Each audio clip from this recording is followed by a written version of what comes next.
99,000 miles. That is quite a long way. How far is the moon? I should have checked. Oh, 100,000 miles! 100,000 miles! Are you getting this GoPro? Are you seeing this on the screen? That's just immense. I'm hoping I get across this bridge in under a mile so I can then pull the GoPro off the screen and quickly grab a picture of it. That's incredible! I've got a 100,000 mile car and it still feels like a brand new car. Honestly, it's incredible. I'm blown away with this car being so good with this mileage on it. Well done, car. You've done 100,000 miles with apparently only one minor prang from your previous owner. Happy 100,000 miles to you. Happy 100,000 miles to you. Happy 100,000 miles, dear C-Class. Happy 100,000 miles to you. Hip hip, hooray!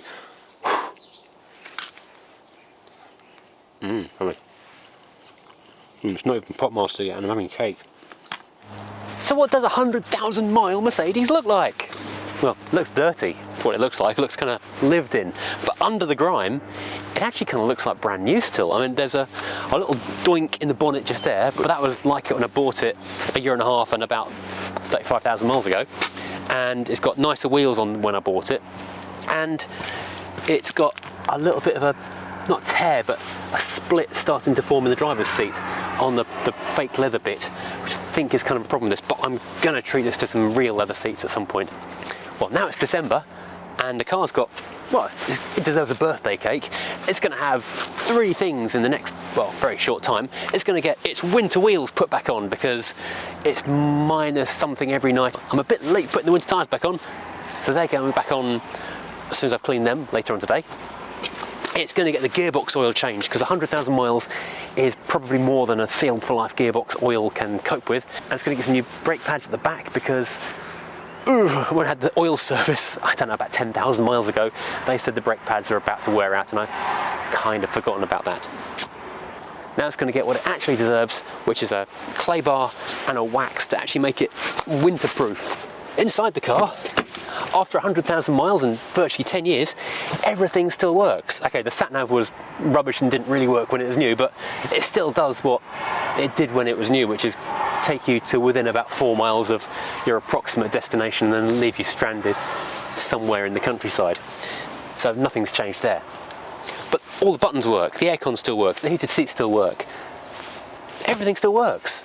But it kind of makes you think, why do you need a new car when this one costs a fraction of a new car and literally everything works and it doesn't look old? And if it's clean, it would actually look really good. But why am I standing here? I'm going to go wash it.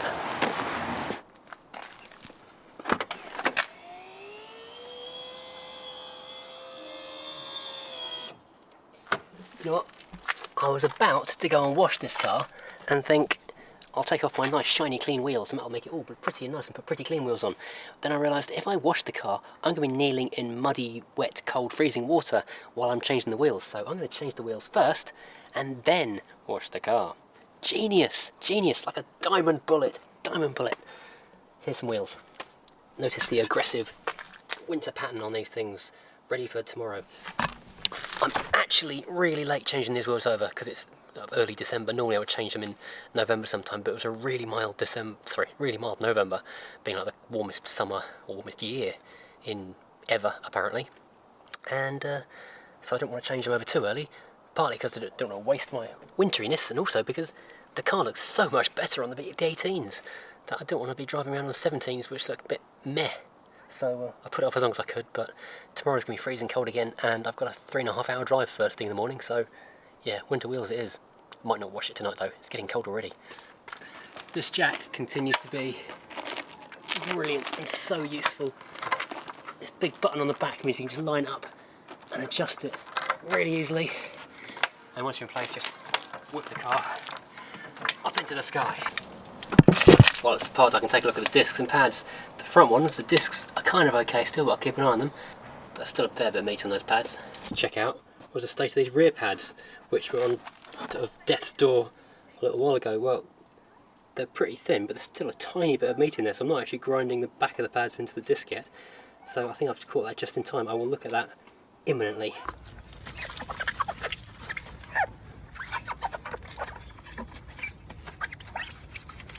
This is after a couple of minutes, just leaving it to soak in diamond bright ruby red wheel cleaner, and a quick agitate with I forget the name of this brush.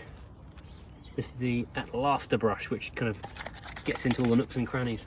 But this has made short work of a lot of miles of baked on grunge, and these wheels are looking absolutely fantastic now.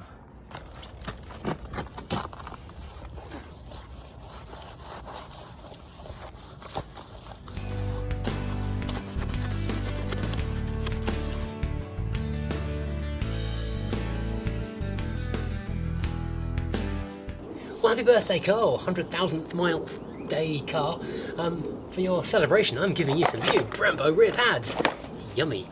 These were surprisingly inexpensive, and taking this thing off is also not too tricky. There's a couple of plugs I need to undo, and then a Torx T45, which I've put down somewhere. And that's basically it as far as taking this thing off. So let's get cracking. There's an axle stand here. It's not taking any weight. It's just under a hard point, so if this jack does slip, it will be supported. So I've got a couple of rubber bungs I need to move off, or plastic plugs I should say. Ouch, one.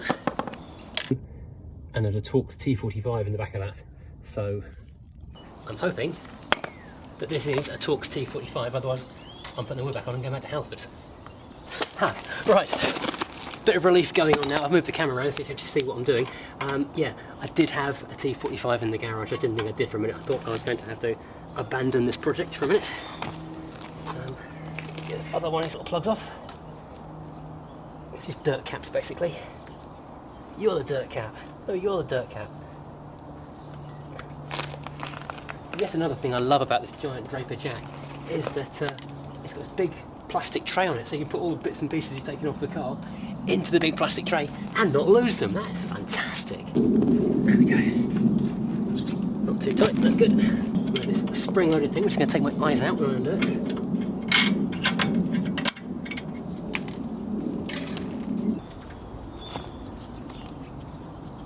Okay, that's two out. That's little pins that hold that into the back of the caliper, or caliper into the car. I'll give that a bit of pressure onto the, to pull it in a bit. There we go. That is now compressing the piston and freeing the caliper. There we go. One free. That's still got about 2mm of meat left on it. So considering it was about 10,000 miles ago I had the car serviced, and they said keep an eye on that, that's done really well. Now I wish I had undone these wires before I'd taken the caliper off, because that is quite tricky to do whilst the caliper's resting in your hand. That one's got, yeah, maybe 1mm more meat on it. So they've done well over the last couple of years. Oh, excuse me. I'm still dying with the worst cold ever in the world. Ever, literally ever. Ever. Oh, I need a bigger G-clamp. How? Oh, there you go. Just about does it. So we can put a G-clamp on there with it flat across the surface of the piston. Just wind it in and just give that enough room to get the new pads on there. There we go. Don't go all the way in though. That's important. You don't go all the way in, otherwise you'll cause yourself big problems. Now let's look at our new shiny, lovely Brembo brake pads. I want this cold to go away now.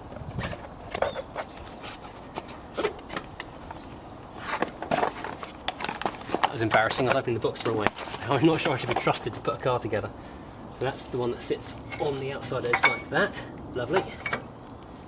And that is the one with a big old clip that goes in there. Well, really annoyingly, that warning sensor has actually just cracked as I was pushing it back in. So I'm going to have to find out what they're called online and get a new one. So I suspect my brake warning light is going to be on a lot now. Botheration. Basically, as I pushed it on, it kind of broke in half, and now it's a right mess. That's very annoying. Oh well. Let's make sure this wire on this cable is well out of the way when you're reassembling it as well, so it's not going to get snagged. Oh, that's hard to get in there. The subframe got a big clip on it which sticks right into the the place where you want to be putting the socket driver. Okay, I'm going to pull it tight.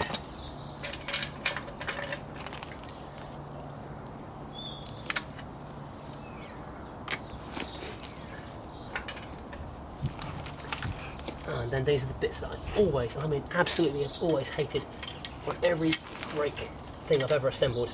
These stupid wire clips. You'd think in the 21st century there'd be something more advanced than a bit of bent coat hanger holding this all together, wouldn't you? Right.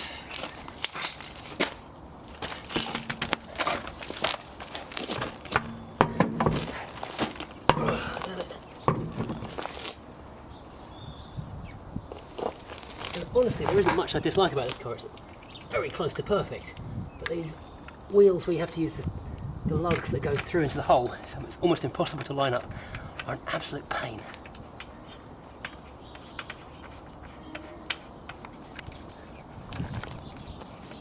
Yeah, when I look at these winter wheels on their own, they actually look really big, but when you compare them to the 18-inch wheels I just took off, which is a shame because they look beautiful, they look absolutely tiny. But then you look at the Rover's 14-inch wheel with a big old V8 under the bonnet, and they look like pram wheels on that car. These things just look steamrollers. And I'll torque these back up to 130 Newton meters. Right.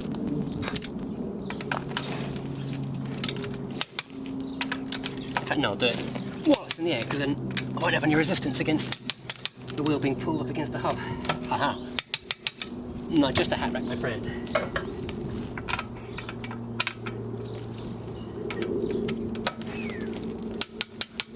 I'll do a couple of miles in this afternoon and double check them afterwards.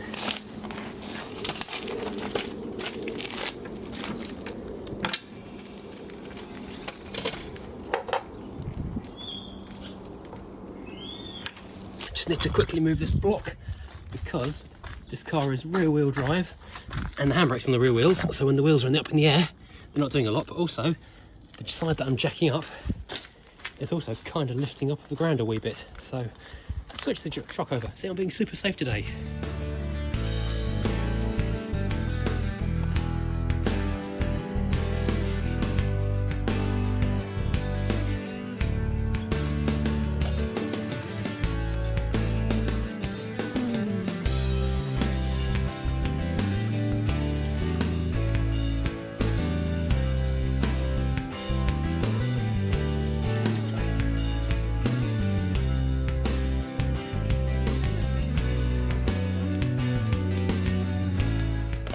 But that's kind of a satisfying thing to do, because I know this has been like a 45-minute job in the drive, but it's not a bad day, and this only cost me about £30 using a trade account, and yeah, and the full list price is about £40. I was quoted by an independent Mercedes place about 115, I think, to change the pads alone, so it's not a huge saving, but it's still a saving that makes running a car just a bit more economical. I nearly forgot, I bought a new set of wiper blades for this as well, because allow me to demonstrate. I'm not sure it's actually showing up on the camera or not, but there's like a finger width of screen which isn't being wiped because the blade has kind of broken apart. So I've not seen that before.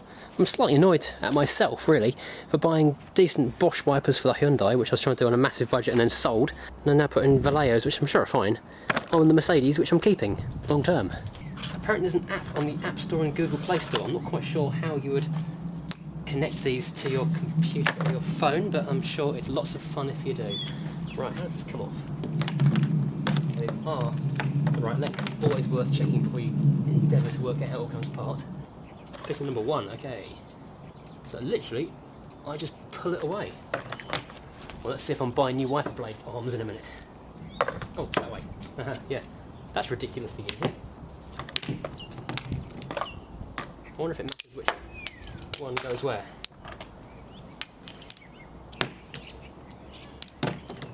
Oh, these are clearly a nicer brand because they've got a big nice thing on them.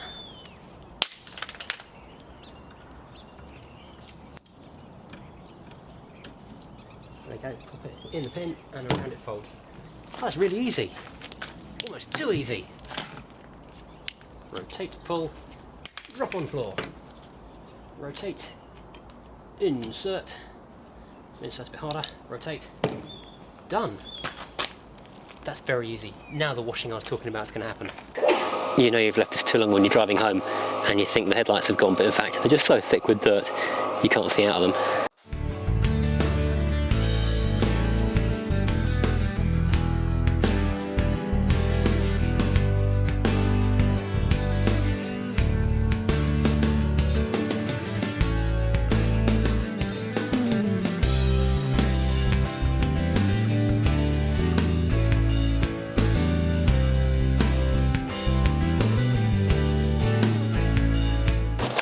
Well, I was going to clay bar and polish this thing as well, but yeah, typical British weather forecast, not even close. Not sunny all day, raining quite a lot as always. So I will clay bar and polish this thing later in the week. At least it gets 2 washes in a week now, and I don't have to waste time chamoising it today. Well, we didn't get my wax and polish done and we didn't get my gearbox oil changed, but we got through a fair few other things though. Got the winter tyres back on and that's already feeling like it's making a difference. Got the wipers changed, which I can't believe I sat on for so long because that was such a cheap and easy, ridiculous fix and been winding me up no end for a long time. And what else? Yeah, the brakes, after about 10 miles of bedding in, the foot brake is back to exactly how it was before, but unexpected bonus time. The weird parking handbrake thing, foot operated gubbins on this car, which I don't like, I'll be honest, actually works. For the first time since I've had this car, now I've changed those rear pads, the parking brake works. I don't have to park it in gear every time I stop it on a slope. Amazing! So yeah, extra bonus happy points there. Well, other stuff for the future for this car, because now we've passed 100,000 miles, it's now effectively worthless, because lots of people have got a weird prejudice against high mileage cars. They think, oh no, it's got lots of miles, it's not worth having. My view is, if it's running beautifully this far, it means it's been looked after, and it's going to keep on running beautifully for a fair bit longer, so I'm going to keep on maintaining it, keep on enjoying it. But I'm going to change this gearbox oil, because I would like that to be, you know, not knackered.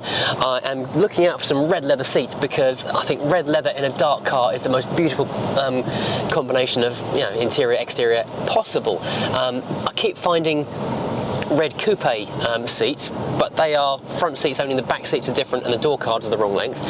It seems like very, very few sport wagons or estates were specced with red leather, so hopefully a complete interior will turn up in a month when I've got some spare cash, and fingers crossed we can make that happen. That'll make this whole thing amazing. Secondly, I need also to replace this thing, because this sat-nav is diabolical. You may have noticed my homemade Royal Mail supplied Apple CarPlay adapter just there. It's cheap and efficient, but it's not necessarily the best solution to the situation. And people are now making things where you take out this wind-out screen and replace it with an actual proper fixed screen that's got CarPlay, Google Play, all sorts of connectivity, DAB radio, that kind of stuff that I actually do want. So yeah, looking into getting that done. Other than that, pretty much nothing. I was going to lower it, but I do enough miles that I would prefer to keep the ride really nice. I mean, I've done 600 miles since I started this video saying I've done 100,000 miles, so if I could find a set of coilovers or springs and shocks that were going to be suitably soft but still give it a little slight drop, I might still go for that, because that would be really, really cool. Maybe I could wrap it and do like a Kermit green metallic wrap. That'd be interesting. Well, thank you for watching this little blog about my daily hack and its survival to this far in its life, and who knows what's going to go from now on. If you'd like to know more about winter tyres, I'm going to link to a video I put up last year about buying these winter tyres. So yeah, you can maybe learn something about that. I think I've got another winter tyre link when we had our last Mini on cross climates. That was a really interesting experience, so that was good. I'll link those both in the description below, because they were really fun videos. But thanks for watching. I'll see you again next time, when I'll be actually going to try and get the fuel accumulator and the cold start actuated gubbins on the W123 to maybe work, and maybe we can have that car actually running soon. It's my Christmas wish. Get the W123 running for Christmas. Who knows? Maybe it'll happen. I don't know. Anyway, see you next time. Thank you for watching. Goodbye.